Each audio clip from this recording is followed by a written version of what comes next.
Okay. So today we will start with computation of depreciation.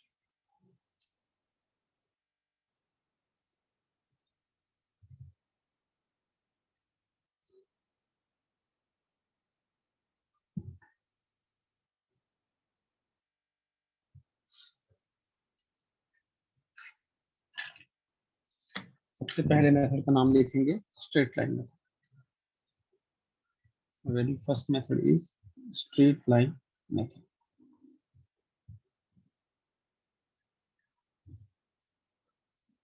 Second method is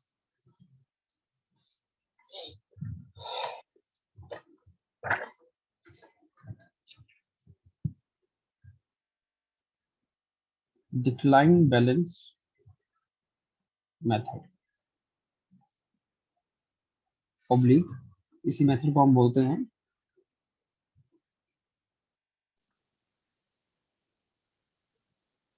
constant percentage method. Constant percentage method. Third method is double decline balance method. Fourth method is sum of year digit method. And last method is sinking fund method. ठीक है, तो आपको मैं बता दूं कि SSC के अंदर आपको पता है पूरा आपका इलेबरेट सिलेबस बहुत ज्यादा आपका है इसमें एस्टिमेशन कॉस्टिंग का, तो वहां पर भी जो क्वेश्चन पूछे जाते हैं वो ज्यादातर पहले मेथड और लास्ट मेथड में से पूछे जाते हैं. ठीक है, न्यूमेरिकल क्वेश्चंस तो कम दिखे हैं, वहां पर एक्सप्रेशन बेस्ड क्वेश्चन ज्यादा आ जाते हैं, और बाकी सब जो बीच में 3 मेथड हैं, ठीक है, उन पे क्वेश्चन नहीं बना है अभी तक. ठीक है, तो हम लोग देखते हैं कितने कर पाते हैं. देखो, सारा करने का भी बेनिफिट नहीं है. ठीक है, टाइम आपका लगेगा और बाद में उसकी प्रोडक्टिविटी है नहीं. ठीक है, तो मैं आपको पहला, दूसरा और 5वां कवर करा दूंगा. ठीक है, बाकी आप दोनों मेथड का नाम याद रख लेने से. ठीक है, और 99% केस में सिविल इंजीनियरिंग, ठीक है, सिविल इंजीनियरिंग के अंदर पहला मेथड ही यूज होता है, सिंकिंग स्ट्रेट लाइन. ठीक है, so this is the most important method here. Second important method here is sinking fund. Let us start with the first method.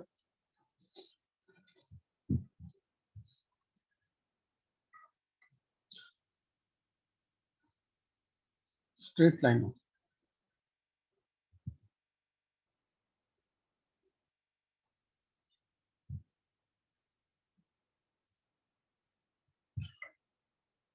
Voice clear है सबको? Ready? जी sir. ठीक. Straight line method, first method क्या चीज है? Method में हम क्या देखेंगे कि डेप्रिसिएशन हम कैसे निकाल पाएंगे, है ना. कोई भी एसेट है वो हमारा क्या करता है, डेप्रिशिएट करता है विद टाइम. ठीक है, और जरूरी नहीं कि विद टाइम करेगा. आपको ये भी पता है कि फंक्शनल जो डेप्रिसिएशन है वो विद टाइम नहीं करती है, पर फंक्शनल डेप्रिसिएशन निकालने का कोई तरीका नहीं है हमारे पास, हमने वहां पे लिखा है नोट में. ठीक है, तो ये जो हम निकाल रहे हैं बेसिकली वो आपकी फिजिकल डेप्रिसिएशन निकालने के फॉर्मूलाज हैं. ठीक है, सबसे पहला पॉइंट लिखेंगे स्ट्रेट लाइन मेथड में. इसमें क्या किया जाता है पहले देख लीजिए. इसमें जो आपकी जो कॉस्ट है ना, जो वैल्यू है आपकी एसेट की, वो इज्यूम की जाती है कि वो डिक्रीज हो रही है कांस्टेंट अमाउंट के साथ. कांस्टेंट अमाउंट से डिक्रीज हो रहा है. जैसे कि अगर पहले साल में, ठीक है, आपने कोई एसेट बनाया, ठीक है, तो 0 टाइम पर, मतलब 0 ईयर में उसकी वैल्यू क्या होगी? Initial value, initial cost, CI. ठीक है, और पहले साल के बाद कुछ डेप्रिशिएट होगा वैल्यू. फिर क्या होगा, सेकंड ईयर जब आएगा तब भी कुछ वैल्यू डेप्रिशिएट होगा. कहने का मतलब ये है कि पहले साल में जितना डेप्रिशिएट होगा उतना ही सेकंड ईयर में होगा, उतना ही थर्ड ईयर में होगा. तो आपने क्या किया, जो अमाउंट है डेप्रिसिएशन का, जो कॉस्ट, जो वैल्यू है डेप्रिसिएशन का, वो क्या रखा है? कांस्टेंट रखा है। ये इसका assumption है इस मेथड के पीछे, ठीक है। First line in this method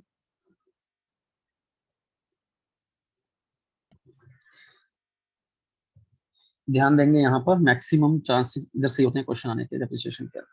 in this method the value of an asset, the value of an asset is assumed to decrease। क्या लिखूं, विद कांस्टेंट अमाउंट लिखूं या कांस्टेंट रेट लिखूं, बताओ। Constant rate. With constant rate.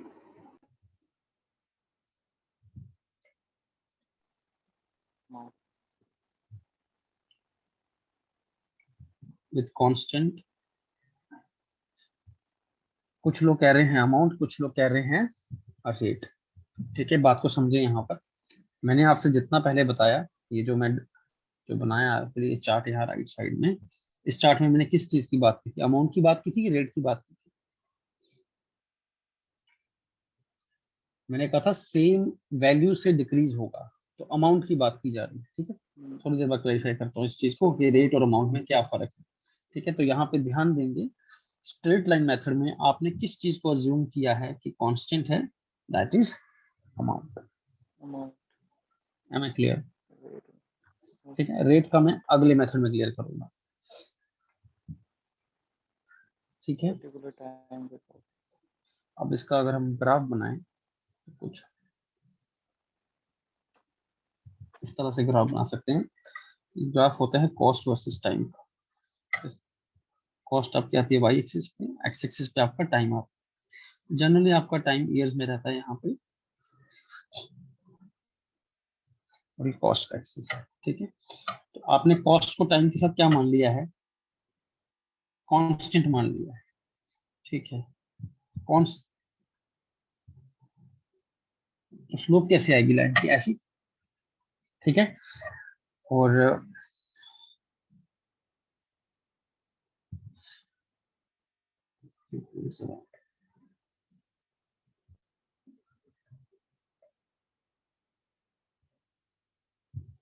ठीक है, यहाँ पे टाइम t इक्वल टू 0 पे आपकी कॉस्ट कितनी है, लिखा है यहाँ पे मैंने, सी आई। सी आई आपका क्या हो गया, सी आपका हो गया initial cost of an asset at t equal to 0। ठीक है, और यहाँ पर आफ्टर टाइम n, ठीक है, ये टाइम आपका आ गया n पीरियड, n ईयर्स। ठीक है, आपका जो एसेट है वो अपनी किस वैल्यू पे आ जाता है, सी एस वैल्यू पे, और सी एस वैल्यू आप ले सकते हैं सैलवेज वैल्यू। ठीक है, या फिर स्क्रैप वैल्यू। ठीक है, यूटिलिटी खत्म हो गया उसका, डिसमेंटल सिर्फ फर्क रह गया, कोई चीज डिसमेंटल है कि या डिसमेंटल नहीं है, कल मैंने आपके साथ डिस्कस कर लिया था। ठीक है, ये जो टाइम है ये आपका क्या है, एन एन ईयर्स आ गया। ठीक है, मुझे बताएंगे कि टोटल डेप्रिसिएशन कितना हुआ है कॉस्ट के अंदर, anyone, total depreciation in cost. ठीक CI है ना, minus divided by N. CI minus CI। C I minus C S, CS by very N. Very easy. अगर आपकी चीज 1 लाख की थी पहले, और हम कह रहे हैं कि उसकी सैलरीज वैल्यू 10,000 रह गई है, ठीक है, या 10,000 रह गई है, तो आपका कितना डेप्रिसिएशन हुआ, 1 लाख माइनस 10,000। वही तो लिखा है हमने, सी आई माइनस सी एस। अगर मैं यहाँ पे निकालू depreciation per year, depreciation per year, तो मुझे क्या करना है, C I minus C S upon N कर देना है। और एन यहाँ पर क्या है, एन यहाँ पर क्या है, life of asset, N here is life of asset. ठीक है, both these expressions are clear to you. ठीक है, यस सर। ठीक, बात करते हैं बुक वैल्यू की। कल मैंने आपको एक टर्म बताया था बुक वैल्यू, और बुक वैल्यू में हमने बात करी थी किसी भी पॉइंट ऑफ टाइम पे आपको बुक वैल्यू देखना है तो आपको क्या देखना है कि इनिशियल कॉस्ट कितना है और उसमें कितना वैल्यू डेप्रिशिएट हो चुका है माइनस डेप्रिसिएशन, एग्जैक्टली यही बताया था। तो अगर मैं पूछूं कि book value of mth month, ठीक है, कुछ मंथ के बाद बुक वैल्यू कितना है, ठीक है, तो आप लोग क्या बोलेंगे बताओ, एनीवन? आप लोग बोलेंगे CI minus minus depreciation, M month नहीं ले लो, यहाँ पे एम पीरियड ले लो, यहाँ पे एम पीरियड ले लो क्योंकि हम ईयर में बात करते हैं, M period. Book value at the end of M period, ठीक है। तो मुझे क्या करना है कि कुछ एम कुछ भी कितने भी साल हो सकते हैं, 1 2 3 4 5, ठीक है। हर साल की डेप्रिसिएशन वैल्यू मुझे पता है, दिस इज द हर साल की depreciation value, depreciation per year, इसको मैं डिनोट करता हूँ डीएम के साथ, ठीक है। तो यहाँ मैं कर सकता हूँ M into D M, understood. देखना जरा एक्सप्रेशन को, दिमाग लगाओ और सोचो क्या सही लिखा है एवरीवन। यस। देखो यार, एक साल की, देखो मैं आपको एग्जांपल से समझाता हूँ, आपके सामने सारे एक्सप्रेशंस हैं, let us take an example. Suppose the initial cost is 10,000, suppose the salvage value comes out to be 1,000 after use, हमने किया इसको 5 साल के लिए, लेट अस से 5 इयर्स इज द लाइफ। तो मुझे बताया टोटल डेप्रिसिएशन कितना हुआ, 10,000 माइनस 1,000 कितना हुआ, 9। मुझे बताएंगे डेप्रिसिएशन पर ईयर कितना हुआ, 9,000 डिवाइड बाई 5, डिवाइड बाई 5, ठीक है। तो कितना वैल्यू हो गया, 1800। अगर मैं पूछूं कि आपकी एसेट का बुक वैल्यू क्या है आफ्टर 1 ईयर, 1 साल के बाद बुक वैल्यू क्या है, तो आप बोलेंगे कि जो इनिशियल कॉस्ट है उसमें एम माइनस करना है, एम की जगह क्या पुट करो, 1 इंटू डीएम, 1 साल का डेप्रिसिएशन। सीआई कितना था, 10,000 माइनस 1 इंटू 1800, कितना हो गया, ये कितना काउंट होता है, 8200। Similarly book value at the end of second year, तो इनिशियल कॉस्ट कितनी है, 10,000 माइनस 2 इंटू 1800, 10,000 माइनस 3600, कितना आ गया, 6,400। Am I clear? This is how we calculate the book value and the depreciation in this method. Very easy, ठीक है। और अभी questions करेंगे इसके ऊपर न्यूमेरिकल पर, और क्वेश्चन यहीं से बनेगा साहब, ठीक है। नोट करेंगे अच्छे से, नोट।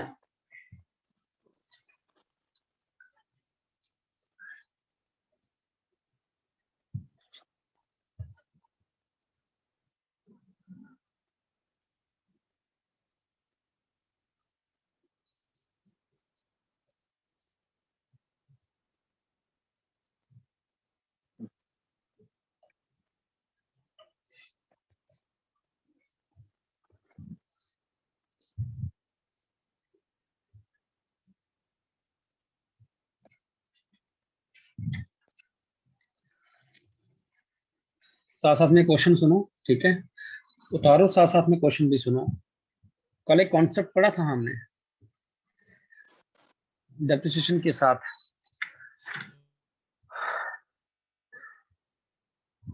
कौन सा कॉन्सेप्ट था जो फंक्शनल डेप्रिसिएशन में पढ़ा था हमने? एक फंक्शनल डेप्रिसिएशन को एक और चीज कहते हैं हम, व्हाट इज दैट? ओ से starting alphabet is O. Solutions. क्या मतलब होता है इसका? ऑब्सोलीट होना ना, थोड़ा सा कुछ होता है। स्टार्ट हो जाना।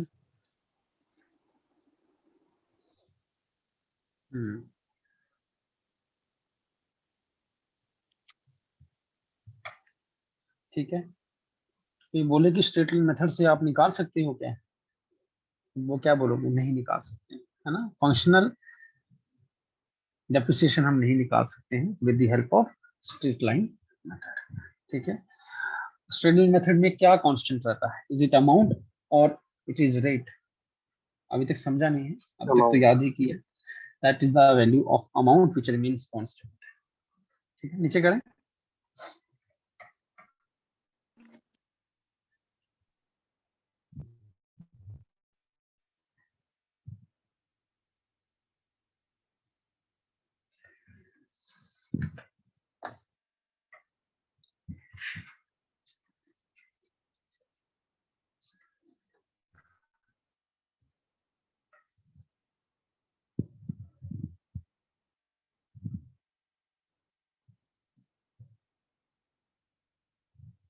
ठीक है, अब एक बात को जरा समझेंगे कि हमारा जो ये मेथड है, ये मेथड के अंदर हम अमाउंट को सेम वैल्यू से डिक्रीज होता हुआ मान रहे हैं हर साल।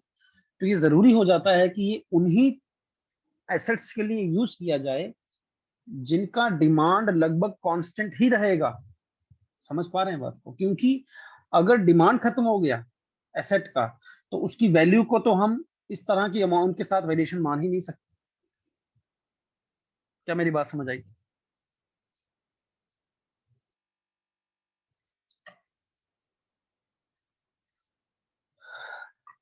आवाज आ रही है?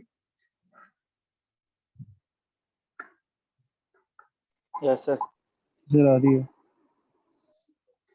ये बता दे सबने। तो 2 मिनट।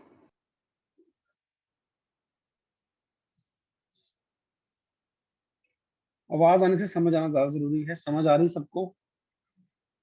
Yes sir. यस और no? Yes yes sir. Sir. एक बार सारे यस बोल दो माइक ऑन करके, ऐसा लग रहा है एनर्जी बड़ी कम है क्लास में। Yes sir. Yes sir.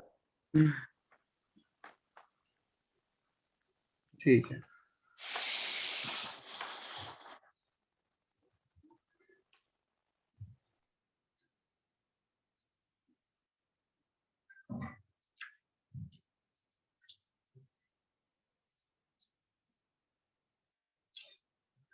Noted.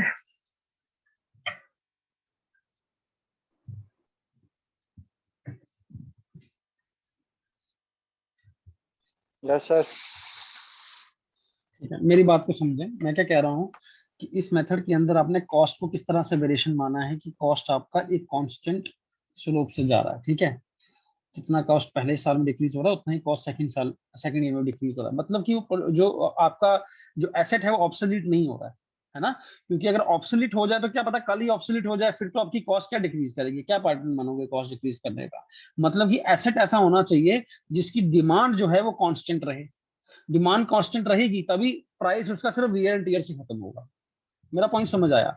मतलब कि ये मेथड हम किन तरह के एसेट्स के लिए लगा सकते हैं? मैं ये बात पहले भी बोल चुका हूं, जिनका डिमांड जो है वो कांस्टेंट रहता है। ठीक है, जो ऑब्सोलेंस फेस नहीं करते हैं, जैसे कि आपके कंस्ट्रक्शन इक्विपमेंट्स होते हैं।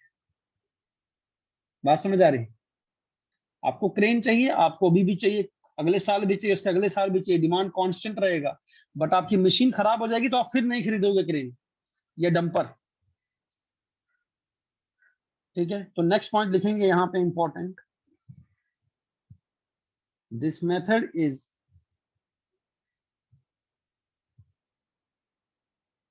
suitable for assets demand of which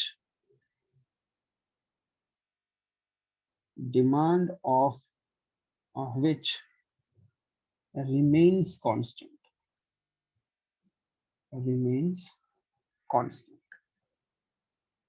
and which do not suffer obsolescence. Am I clear?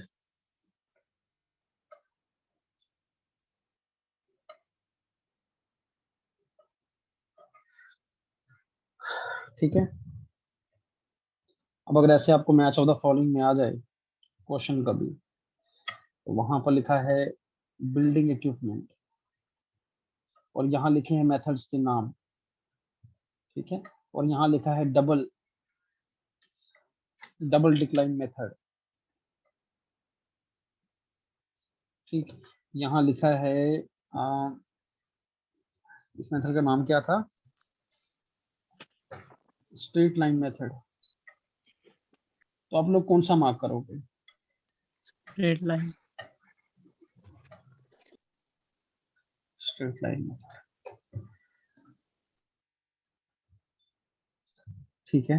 तो दैट मीन्स कि जो हम अगला मेथड पढ़ने वाले हैं वो हम कंस्ट्रक्शन इंडस्ट्री के लिए नहीं पढ़ने वाले। Am I clear? The second method is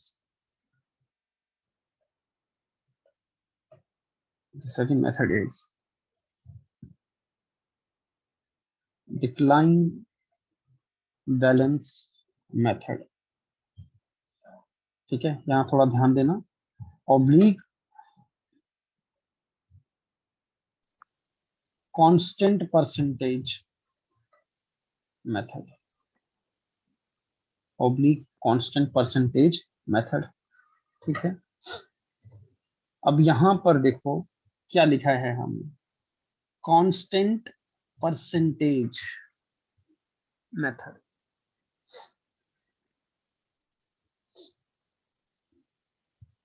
ठीक है। तो मतलब यहाँ पर किस जो रेट कम हो रहा है, जो वैल्यू कम हो रही है, किस रेट से कम हो रही है? कांस्टेंट रेट से हो रही है। पिछले मेथड में हमने क्या पढ़ा? कांस्टेंट अमाउंट से। इस बात को समझने के लिए आपके सामने एक एग्जांपल रखता हूं मैं, ठीक है। मानते हैं किसी की कॉस्ट है 16,000, 16,000 इज द इनिशियल कॉस्ट, ठीक है। और इसको डेप्रिशिएट होना है 50% से, 50% से डेप्रिशिएट होना है, ठीक है। तो मुझे बताएं आफ्टर 1 ईयर कॉस्ट कितनी हो जाएगी? 50% डेप्रिशिएट हो गया, कॉस्ट कितनी हो जाएगी? 8,000। अगेन 50% से डेप्रिशिएट करो after the end of second year, 4,000 कितना कॉस्ट होगा? 4,000 4,000। अगेन डिक्लाइन करो, कितना हो 2,000। जाएगा? 2,000 2,000। लुक, आपने क्या रखा इस बार? Constant. You have kept the rate of decrease as constant 50%, but if you see पहले साल में कितना डेप्रिशिएट हो गया वैल्यू? 8,000, 8,000। दूसरे साल में कितना डेप्रिशिएट हुआ वैल्यू? 4,000। 8,000 माइनस 4,000। और तीसरे साल में 2,000। तो क्या कांस्टेंट वैल्यू से डेप्रिशिएट हुआ है क्या? नहीं, रेट कांस्टेंट है, रेट कांस्टेंट है, but amount constant. This is the difference, this is the difference. Got it now? Yes sir. अब अगर शब्दों में हेर फेर करेगा तो पकड़ लोगे क्वेश्चन को।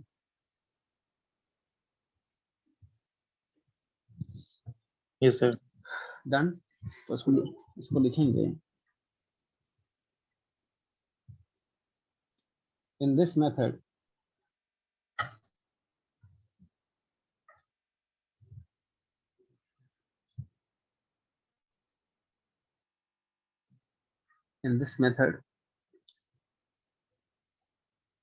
the value of an asset decreases by a constant percentage a constant percentage of its book value। ठीक है, सेकंड पॉइंट यहाँ पे जो इंपॉर्टेंट बनाता है इसको, किन के लिए है ये मेथड। पहला मेथड किसके लिए इंपॉर्टेंट, कंस्ट्रक्शन इंडस्ट्री के एसेट्स के लिए। ये दूसरा मेथड जो है किन के लिए इंपॉर्टेंट है, it is suitable to be used when asset fears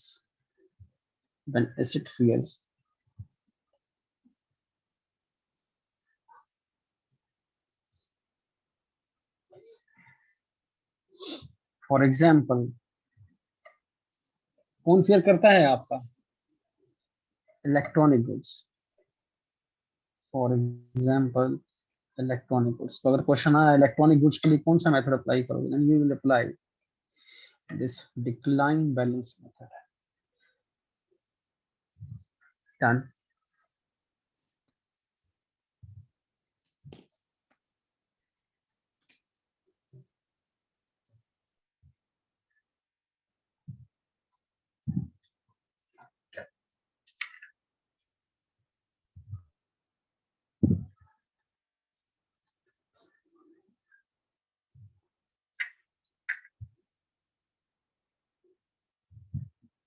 ठीक है,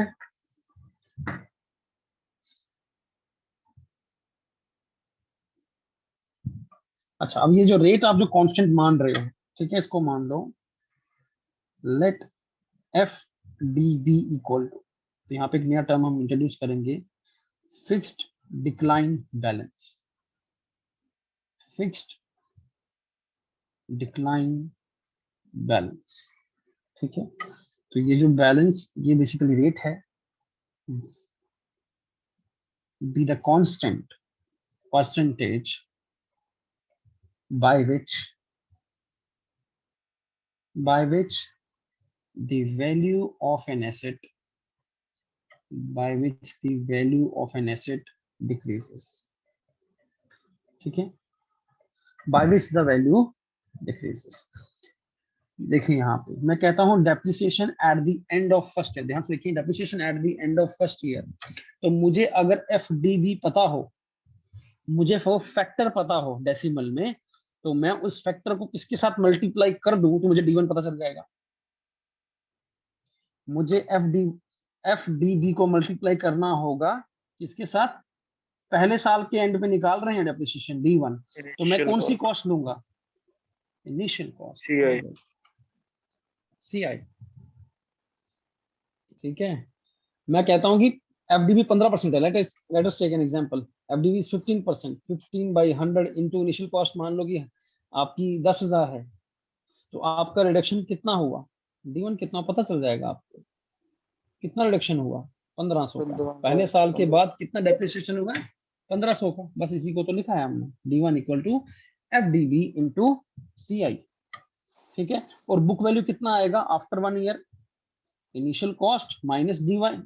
क्या गलत है, initial cost minus depreciation of first year is equal to book value after 1 year. ठीक है, तो CI माइनस CI इंटू FDB, CI यहां से कॉमन निकाल लो, 1 माइनस FDB। ठीक है, this derivation is not important. ठीक है, मेरे को बस आपको फाइनल रिजल्ट दिखाना, तो बस मैं आपको थोड़ा सा डेरिवेशन करके दिखा रहा हूँ। ठीक है, ऑल दो it's not important. Book value निकल गया eight the end of first year. क्या इस क्वेश्चन के अंदर, इस मेथड के अंदर मैं ऐसा लिख सकता हूँ कि जो डेप्रिसिएशन पहले साल के अंत में हो रहा है वो दूसरे साल के अंत में भी है, वो तीसरे साल के अंत में भी है, अप टू दी एंड, ऐसा लिख सकता हूँ? कौन कौन कह रहा है मैं लिख सकता हूँ ऐसा? दिस इज एब्सोल्युटली रॉन्ग, ऐसा नहीं लिख सकता हूँ। The rate is constant, the amount is not constant. यही चीज मैं पहले मेथड में लिख सकता था। That is why I need to calculate। समझ आ रहा है पॉइंट? डेप्रिसिएशन अमाउंट हर साल के एंड में इक्वल नहीं है, तो तभी मैं इसको नहीं लिख पाया। That means I need to calculate D2। कितना डेप्रिसिएशन होगा दूसरे साल के एंड में, ठीक है, तो उसको मैं कैसे निकालूंगा? 15 सर जो फर्स्ट ईयर की इनिशियल कॉस्ट अगेन में से एफ डिप्रिसिएशन माइनस करके डीबी के सेकंड साथ ईयर क्या की कंटिन्यू की कॉस्ट। मल्टीप्लाई 10,000 में से 1500 सर माइनस कर B1 को मल्टीप्लाई कर देंगे सर। नहीं, मुझे एफडी मल्टीप्लाई करना है, उसको डीबी मल्टी किसके साथ करूं? मैं करूंगा book value of first year after first year. 8500। समझ आई?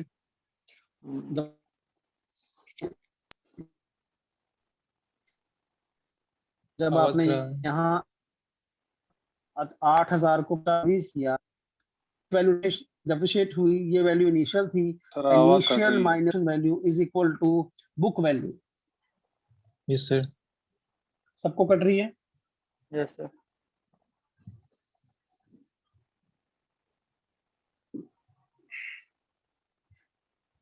अब साफ आ रही है? Yes sir.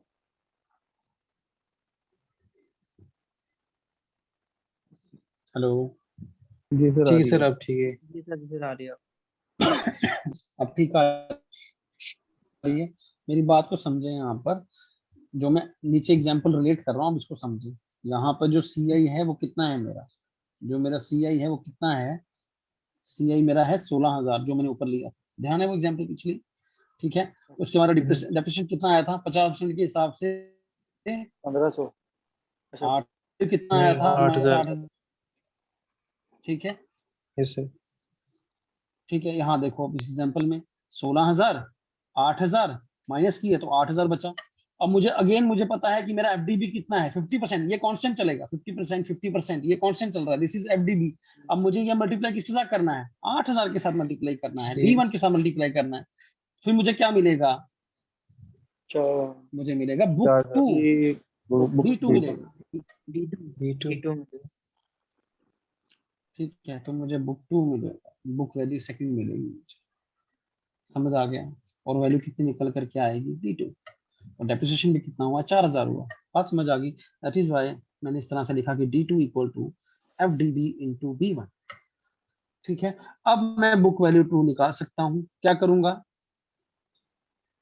B1 minus D2, समझ आ रहा है? Yes sir. जी सर। सिंपली अब सिंपली एक्सप्रेशन के अंदर रखो, B1 का वैल्यू क्या है? This is the value for B1, CI into 1 minus F D B minus D2। D2 क्या है? This is your D2। तो D2 क्या आ गया? B1 अगेन रखो, CI 1 minus F D B into F D B. क्या समझ आ रहा है? अब यहां से क्या कॉमन निकालें? FDB। CI कॉमन निकाल लूं, अंदर क्या बचेगा? 1 minus F D B minus क्या बचेगा? F D B minus F D B का स्क्वायर। इसको फर्दर सॉल्व करेंगे, 1 minus F D B minus F D B minus F D B square, plus FDB square. Plus आ गया, ठीक है। C I 1 minus 2 times F D B plus F D B square. कोई formula बना ये? Look at this, 1 plus FDB बचपन का में होल फॉर्मूला पढ़ा था। A प्लस B का whole square. A plus B नहीं है ये A A minus square plus B square minus 2 A B है ये। A माइनस B का this whole is square. 1 minus F D B का whole square, this is the formula. A minus B का whole square क्या होता है? A square बोलो, -2। ठीक है। So this is the formula and this is value V2।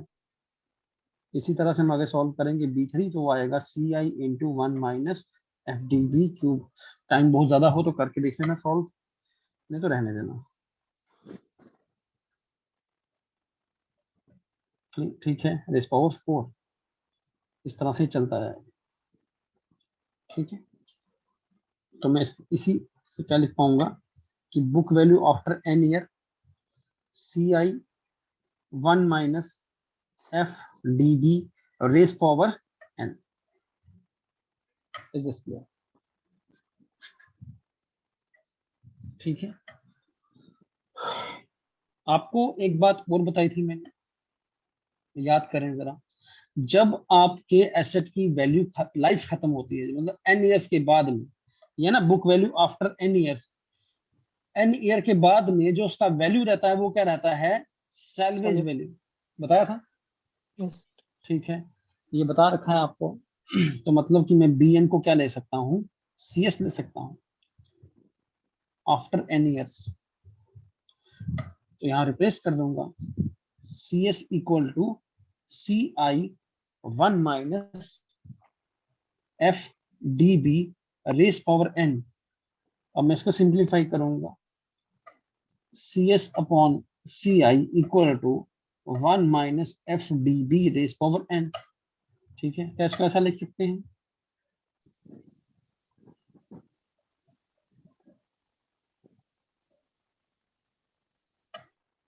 उसके बाद आई थिंक इसको ऐसा भी लिख सकते हैं, F D B equal to 1 minus C S upon C I 1 by N. This is the final expression जो मुझे इस मेथड से चाहिए। आपको ये याद करना है, डेरिवेशन को छोड़ देना, ये याद कर लेना। ठीक है, ऊपर कर दो सर।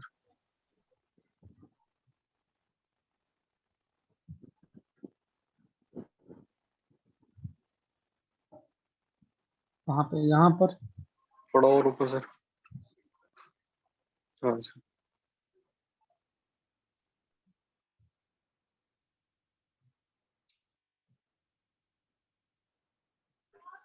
नीचे सर जहाँ से एफबीडी लिखा सर यहाँ से।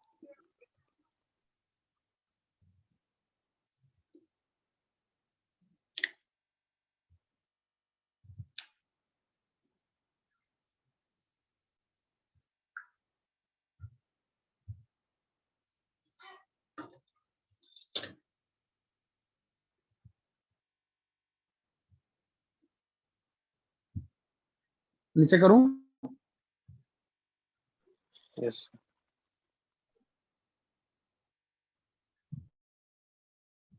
अगर नहीं लिख पा रहे हो अभी छोड़ लो, बाद में नोट कर लेना।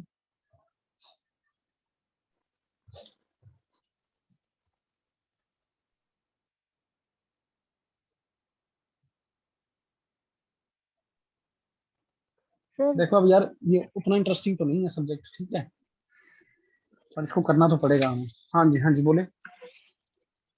सर ये आपने बोला ना कांस्टेंट परसेंटेज मेथड हम यूज करते हैं इलेक्ट्रॉनिक गुड्स की ये निकालने के लिए, है ना, डेप्रिसिएशन। जी जी। लेकिन सर इलेक्ट्रॉनिक गुड्स में हमने पीछे पढ़ा था वो फंक्शनल डेप्रिसिएशन हम यूज करते हैं, मतलब वो फंक्शनल डेप्रिसिएशन में आता है इलेक्ट्रॉनिक गुड्स।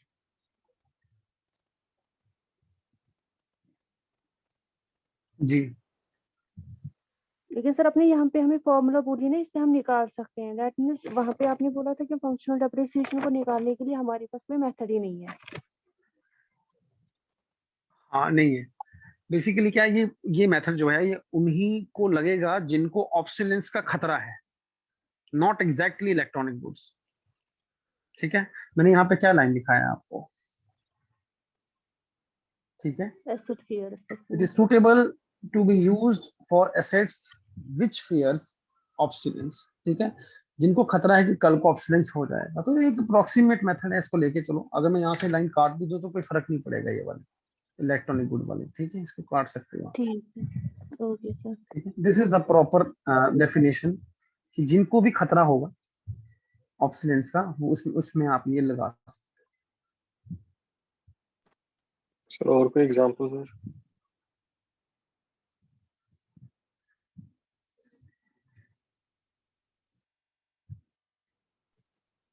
सर है कोई एग्जांपल इसका?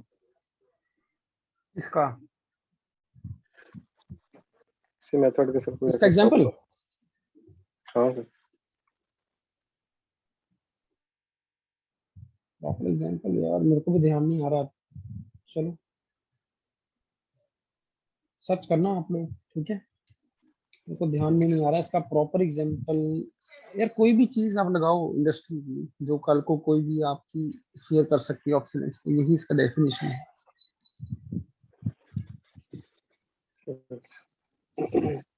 एग्जाम्पल तो मैंने भी इसका देखा नहीं ना, किताबों में लिखा है। पर्टिकुलरली मैंने इसका एग्जाम्पल तो फाइंड आउट नहीं किया।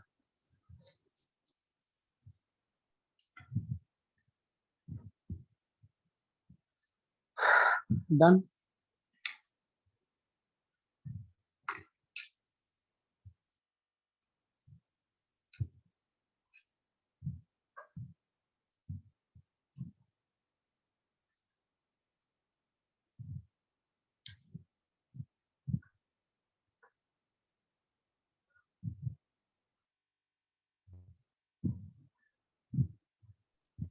हाँ सर चलो आगे हो गए।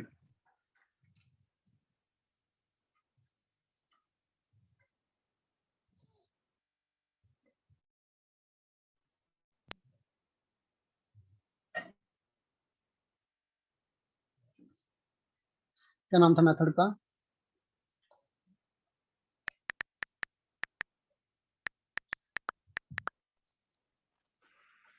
इस डिक्लाइन बेस्ड मेथड दूसरा वाला। चेक कर लेते हैं, मेरे दिमाग में कभी क्वेश्चन आया नहीं पहले, आज आप लोगों ने डाला तो देख ही लेते हैं इसको भी। Application of decline balance method. Okay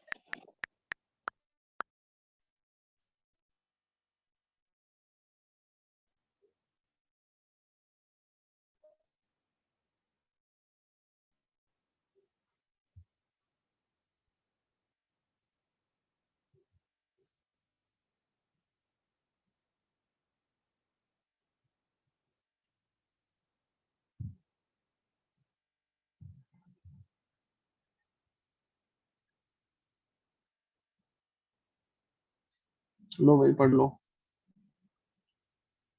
यहाँ देखो लिखा है यहाँ, useful for depreciation of computers, cell phones, and other technology. high technology products that rapidly becomes obsolete. The decline balance technique represents the opposite of straight line depreciation method, which is more suitable for assets whose book value steadily drops over time.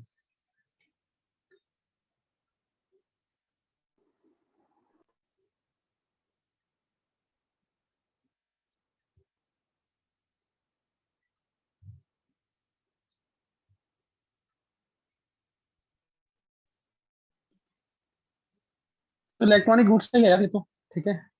Technologies particularly.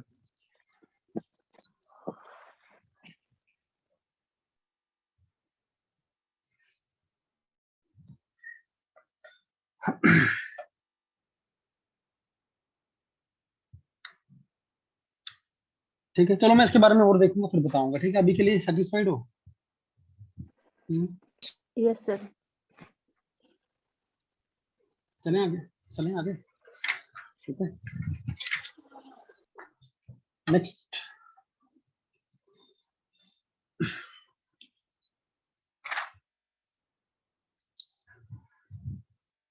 Next आपको पता है हमारे पास दो method जो बीच में वो अपन नहीं कर रहे हैं। नेक्स्ट हमारा जो लास्ट मेथड है हमें लगता है कि वही करना चाहिए शायद, तो उसे कर लेते हैं क्योंकि इस पे क्वेश्चन आ चुके हैं ऑलरेडी एसएससी के अंदर।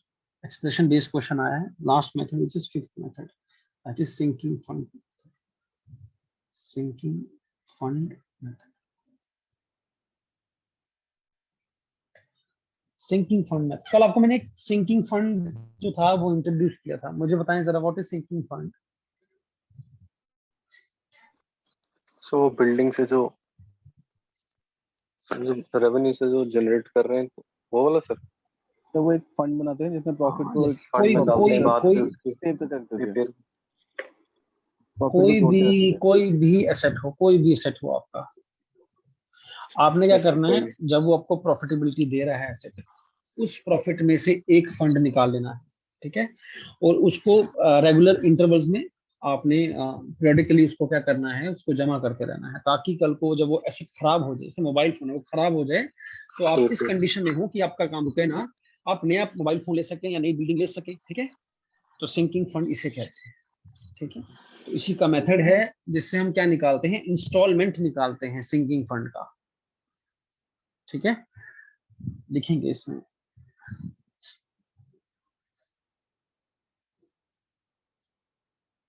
the fund which is gradually accumulated by way of periodic or annual deposit, by way of periodic or annual deposit for the replacement of the building, for the replacement of the building of the structure at the end of its useful life is termed as sinking fund. Is termed as sinking fund. तो इसमें आप जो annual instalment निकालेंगे इस formula से, the amount of annual installment, the amount of annual installment of the sinking fund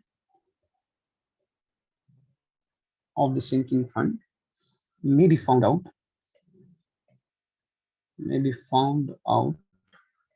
by the formula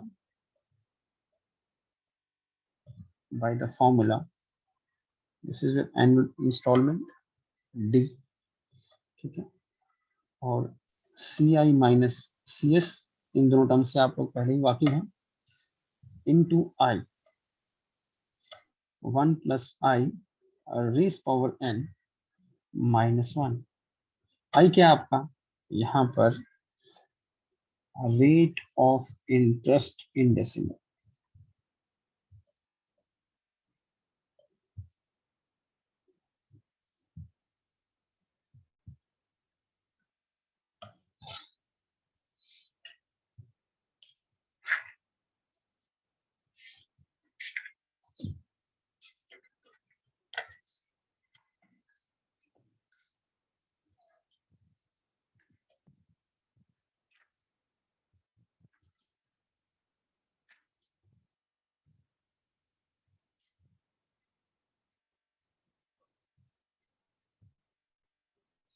question से समझेंगे इस फॉर्मूले को। राइट ऑन क्वेश्चन, नोट हो गया सबका?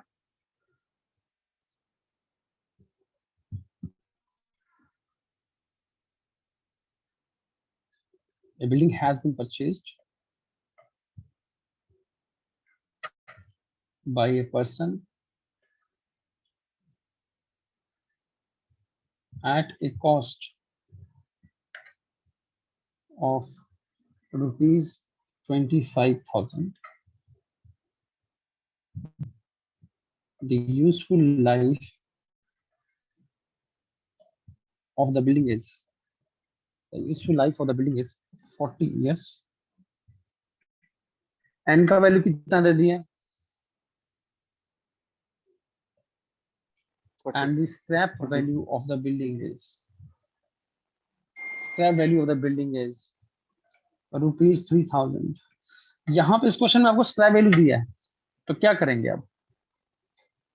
इस वैल्यू को क्या पुट करेंगे? स्क्रैप वैल्यू पुट करोगे, ठीक है। आपसे वहां डिस्कस किया था जब मैं करवा रहा था, मैंने कहा यहाँ पे आपका स्क्रैप वैल्यू भी हो सकता है, सैलवेज वैल्यू भी होगा, ठीक है। Calculate the annual sinking fund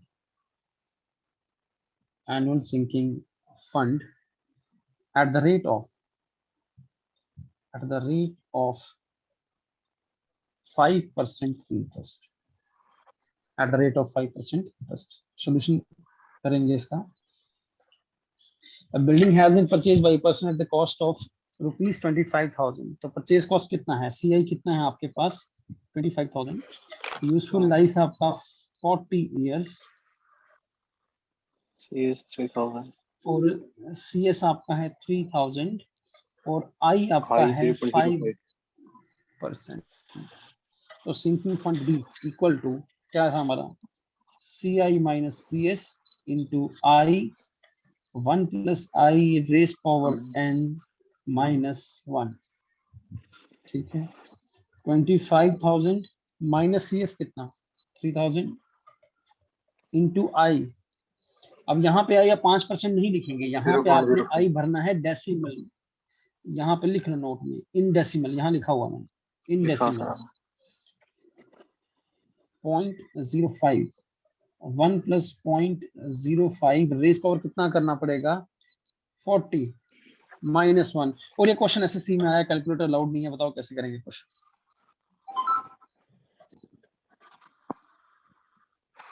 raise power 40 है और ये सपोज कि हमें आता हो विदाउट कैलकुलेटर।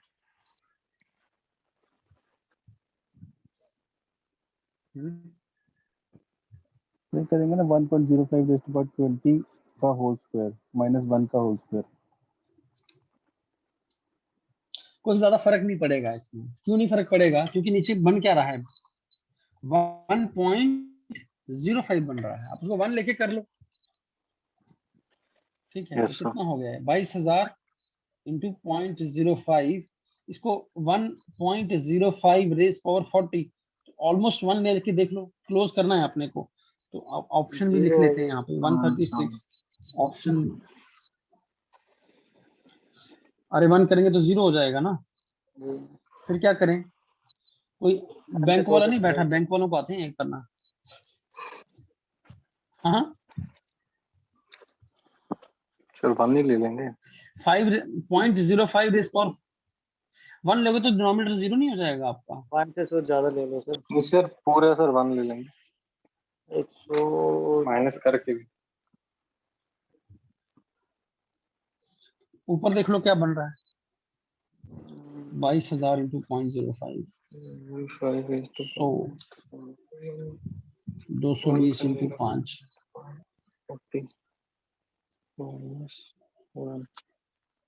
6 आ रहा है। अरे नहीं होगा, कैलकुलेटर से करो जरा। तो कैलकुलेटर से 6 आ रहा है सर, ये डिनोमिनेटर तो 6 आ रहा है 1.05 रेज़ टू पावर 40 माइनस 6 आ रहा है, 6 आ रहा है। ये कितना आ रहा है 550 182 आ रहा है। सर ये आ रहा है 73। 1 नहीं सॉरी सॉरी 1100/6। हाँ सर 182 के अराउंड है, 183 182 आएगा। अब यार यहाँ तो ये याद रख लेना कि 1.05 देखो 40 माइनस 16 होता है। सर ये मेरिट वाला क्वेश्चन था जो क्या मेरिट कर सकते हैं देखो, मतलब बेवकूफी करते हैं वो भी, ऐसी बात नहीं। या तो वो ट्रैप डालते हैं, बच्चे इसमें सोचते रहें क्या कर रहे हैं और बाकी क्वेश्चन ना करें ना, तो हम इनको ऐसे क्लासिफाई करते हैं कि ये ट्रैप क्वेश्चन हैं। तो ट्रैप क्वेश्चन को पहचानना बड़ा जरूरी है शुरुआत में ही, क्योंकि क्या है कि इतना दिमाग लगाने के बाद आपको एंड में पता लगता है कि ये तो होने नहीं वाला मुझसे, तो फिर जितना 2-3 मिनट वेस्ट किया उससे उसके उससे 6 क्वेश्चन बना लेते हैं आप लोग। ठीक है ना, तो इस तरह के क्वेश्चन को बात नहीं रखते हैं। ठीक है, चलो फिर भी आपको पता चल गया कि कैसे क्वेश्चन कर सकते हैं हम लोग सिंकिंग फंड के साथ।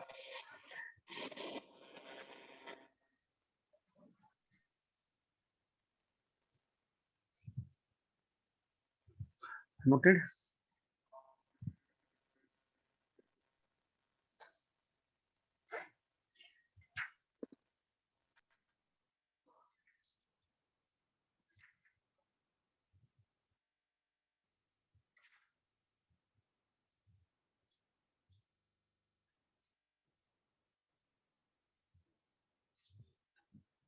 हो गया जी।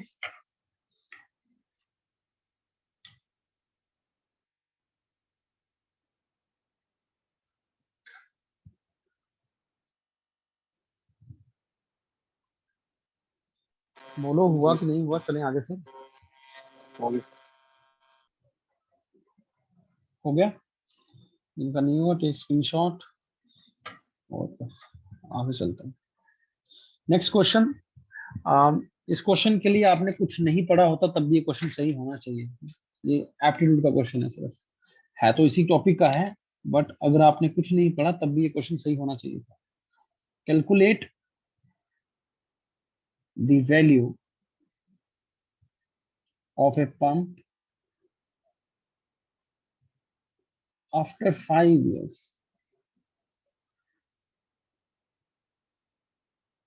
if the annual depreciation value is rupees 200. The original cost of pump is rupees 3000 and useful life is 10 years. Option A 200, option B 1000, option C 1300, option D is 2000 2000. So 2000. ठीक है, मुझे बताओ इसमें कोई कॉन्सेप्ट यूज हुआ क्या आपका? कोई फॉर्मूला यूज नहीं होता इसके अंदर। ठीक है, ये तो आपको ऐसे ही क्वेश्चन आ जाना चाहिए। हमें वैल्यू कैलकुलेट करना है पंप का 5 साल के बाद, अगर हर साल कितना पैसा घट रहा है उसका, 200 रुपया घट रहा है। ये ओरिजिनल कॉस्ट कितना है? 3000, तो 3000 हर साल कितना घट रहा है? 200 इंटू 5 माइनस 3000 minus 1000 बस इसमें क्या लगा? हमारा एप्टीट्यूड लगा। ठीक है, आंसर इज 2000। ये 2018 का क्वेश्चन है। नेक्स्ट क्वेश्चन देखेंगे। हो गया ये? चलो 1 मिनट।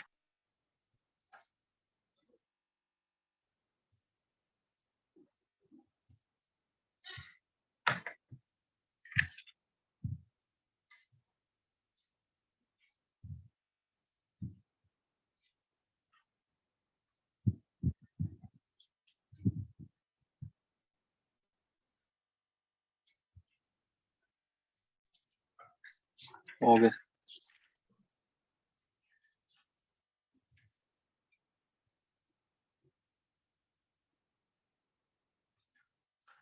ठीक है,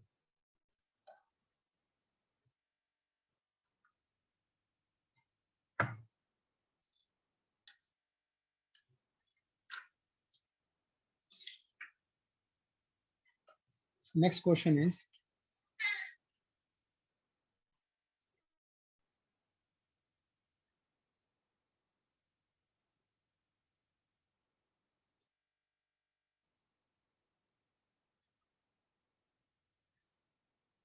the average cost of an equipment is rupees 10,000. Its salvage value at the end of its useful life of 5 years is rupees 1000. Its book value at the end of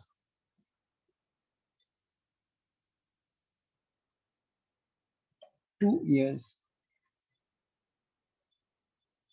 of its useful life as per straight line method. So here in question it is mentioned that you need to do this question with straight line method. ठीक है, straight line method will be, जल्दी solve करें। Options की जरूरत है या नहीं दूं ऑप्शंस?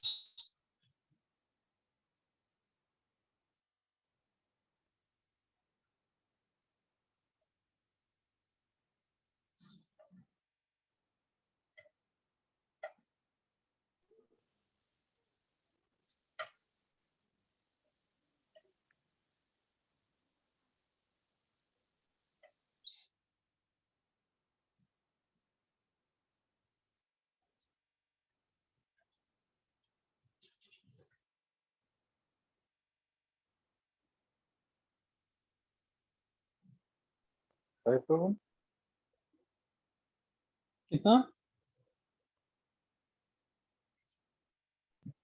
5000 चेक करना पड़ेगा। किसी और का है? 45 आ रहा है।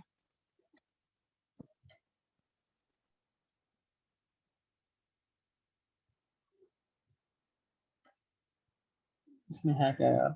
डीएम निकालना मतलब B2 निकालना है eight the end of 2 years. B2 कैसे निकालोगे? CI minus M into DM। तो DM क्या होता है आपका? Total depreciation 10,000 minus 1,000 divide by n कितना है 5। तो सेम है जो हमने क्वेश्चन किया। 9,000 डिवाइड बाई 5 कितना हो गया? 1,800।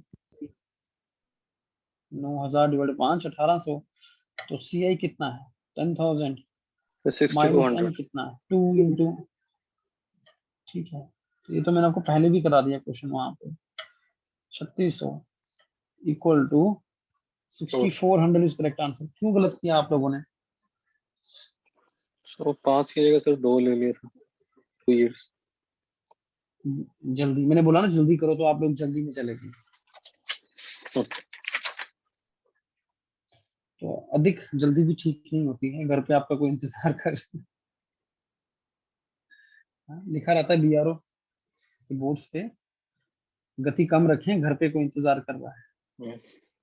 पर यहाँ एग्जाम इंतजार नहीं करेगा आपका। एक बार वो हमारे पर लग गया ना सर्कल, उसके बाद चाहे इसको थूक लगाओ, चाहे इसको ब्लेड से काटो, वो नहीं होता, खराब हो जाता है वो। लोग लगे रहते हैं रगड़ा थूक तो लगाने में उसको नाखून से रगड़ता है। नाखून से रगड़ते रहते हैं। रगड़ा सर चला नहीं होगा।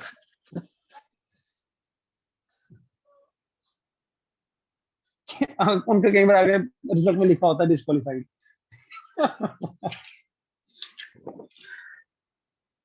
तो ध्यान रखना यार, ये जिद मत करना है क्वेश्चन के पीछे, सिलेक्शन ऐसे ही रोक लो। ठीक है, हो गए। आज ऐसा लग रहा है क्लास में बच्चे कम हैं। देखना कितने बच्चे हैं जरा। सर 18। 18 हैं? यस सर 18 है।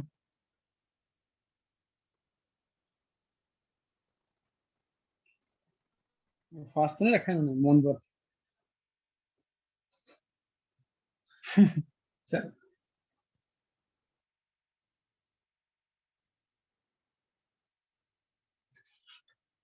कल 25 थे है ना? कल 23 24 परसों आई थी। 24 25 तो थे बच्चे क्लास में। सर वीकेंड है ना। सर रिकॉर्डिंग ओके, देखने का ट्रेंड चल रहा है सर। नहीं नहीं नहीं, वो सही बोल रहा है, वो वीकेंड है। कल 2 दिन वीकेंड है खड़े सर। होके तो मिली। 2 दिन खड़े होके तो मिली है। उसको एंजॉय नहीं करना इन्होंने। सर BRO की वो कोड बड़ी मशहूर है ना, ड्राइविंग रिस्की आफ्टर विस्की। हाँ,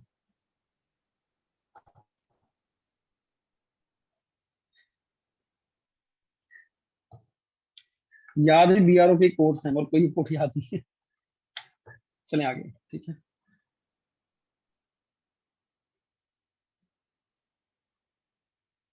क्वेश्चन,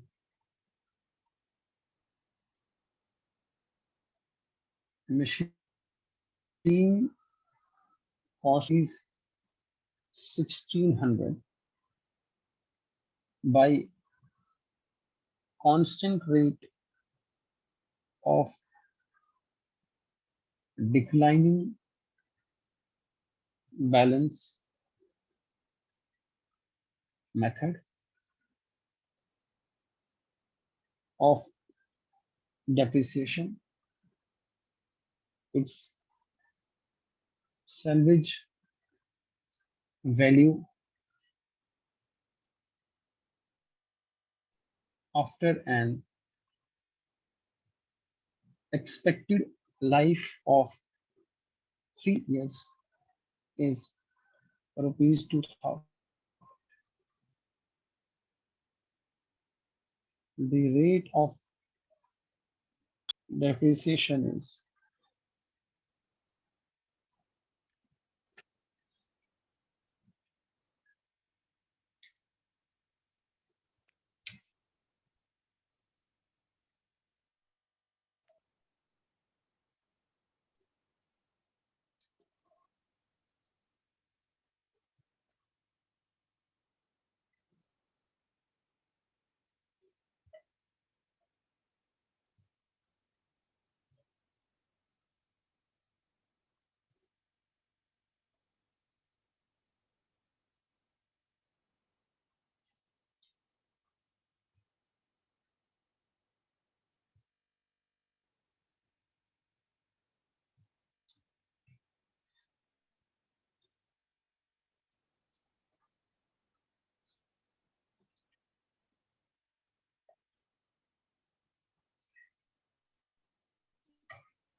So D.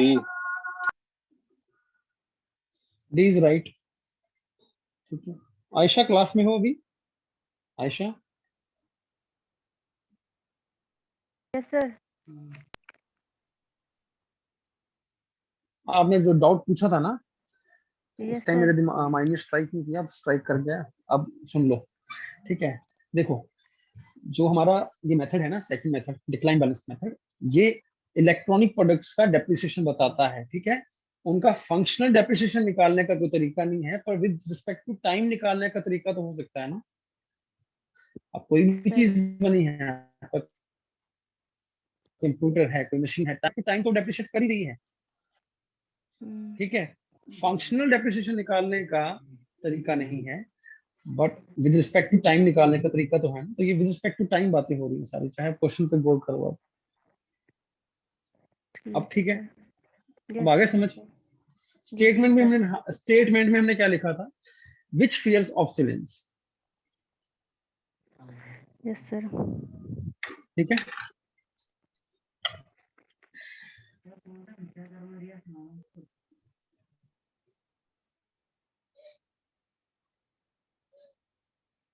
अच्छा करें इस क्वेश्चन को। तो एफडीबी निकालने का फॉर्मूला मैंने आपको लास्ट में करवाया था, that is 1 minus CS upon power. इस केस में CS कितना है? मशीन का कॉस्ट है 1600 रुपए, या आपका CS हो गया। सैलवेज वैल्यू कितना है? 2000। क्या है? नहीं, 16,000 है। कैसे निकाला आप लोगों ने आंसर? 1600 नहीं है, 16,000 है।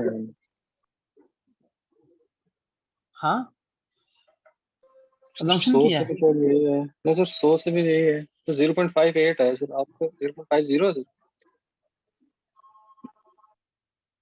अच्छा देखो, अब यहाँ पे 16,000 है, गलत लिखा था। This is 16,000। देखो, मशीन का कॉस्ट हमेशा ज्यादा होगा ना। आप लोगों ने क्वेश्चन में किसी ने गलती भी नहीं निकाली। सैलवेज वैल्यू से मशीन का कॉस्ट तो हमेशा ज्यादा ही होगा। सैलवेज वैल्यू तो उसका आखिर का वैल्यू है। ठीक है, 16,000 है। CS आपने न्यूमरेटर में क्या रखना है? सैलवेज वैल्यू कितना है? 2000 डिवाइड बाई 16,000। 16,000। अब ये मत कहना कि ये क्वेश्चन नहीं निकलेगा, आपका विदाउट कैलकुलेटर निकलेगा, बहुत अच्छे से निकलेगा। देखो जरा क्वेश्चन को। 1 माइनस 30 कट हो गए, ये 1/8 हो गया। This is 1/8 raise power 1/3। तो क्या बनेगा? 1 माइनस 1/2 रेस पावर 3, 1/3, जो कितना हो गया? 0.5 1 1/5। माइनस 1/2। ठीक है, 3 और ये कट जाएगा। 1 minus 0.5 equal to 0.5 is the right answer. समझ आया? So this is a numerical 16,000 question, FDP पूछा है। और आई, हाँ, और ये क्वेश्चन आई थिंक पता नहीं एसएससी का है कि अब यूपीएससी का ही रहेगा। ठीक है, और अभी जितने मेथड्स किए पे हमने क्वेश्चन कर लिया है।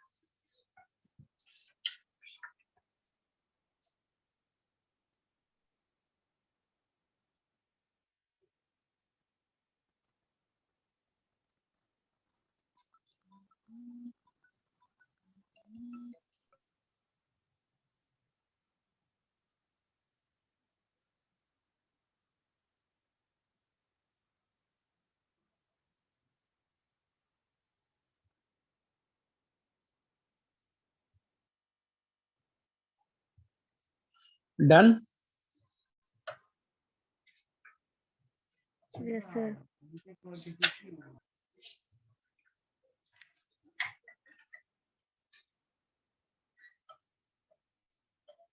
एक क्वेश्चन एसएससी का,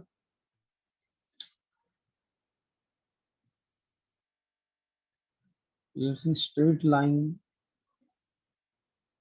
method, annual depreciation D is equal to option A, life in year minus scrap value upon original cost. Option B, scrap value minus life in year divide by original cost. Option C, original cost minus life in year divide by scrap value.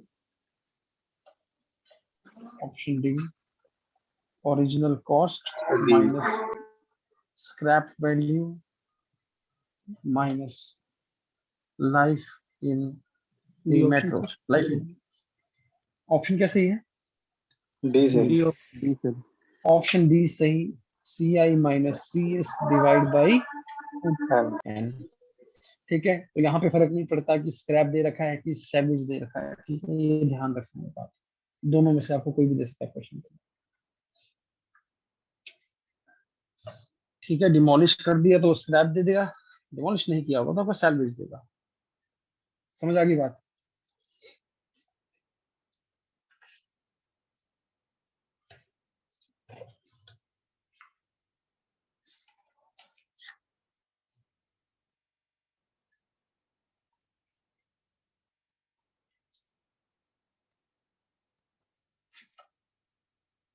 ठीक है, थोड़ा सा इसके बारे में लिखेंगे हम,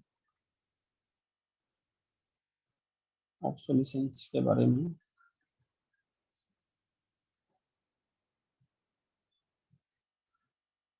देखो देखो किसी भी चीज में, किसी भी एसेट में ये कब आता है, ठीक है, तो आप इसको क्या कहेंगे कि ये फंक्शनल लॉस है कि फिजिकल लॉस? पहले तो बात ये है, दिस इज, क्या बोलूं, फंक्शनल लॉस की physical loss? Function loss. Functional loss. Functional loss in the value of asset due to change in design, structure, fashion, utility, etc. Second point, it depends upon technological advancement. Technology आपकी advance हो जाएगी, naturally कहीं आ जाए, ठीक है। Not dependent upon age, time पे depend थोड़ी करता है, नॉट डिपेंडेंट ऑन एज, ठीक है।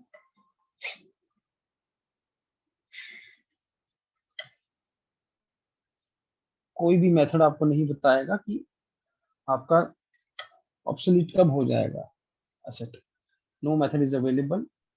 सर सेकंड पॉइंट क्या लिखना है? It depends upon technological advancement, no method is available for calculation of,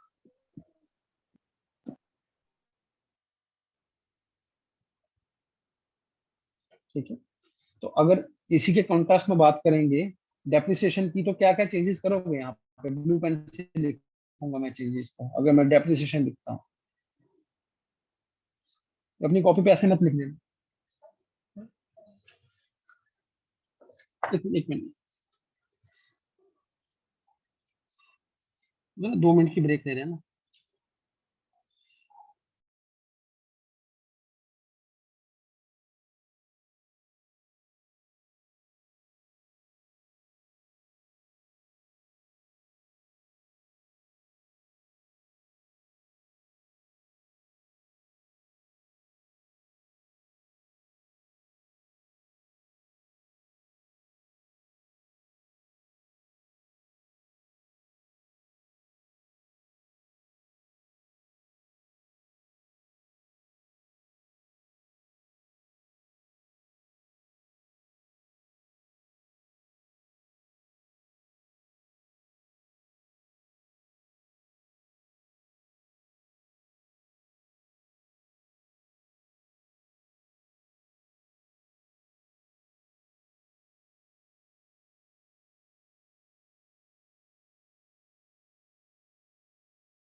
hello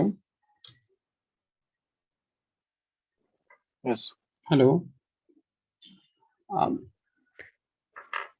note हो गए? सर ये एज वाला सर सर। थोड़ा समझाना है।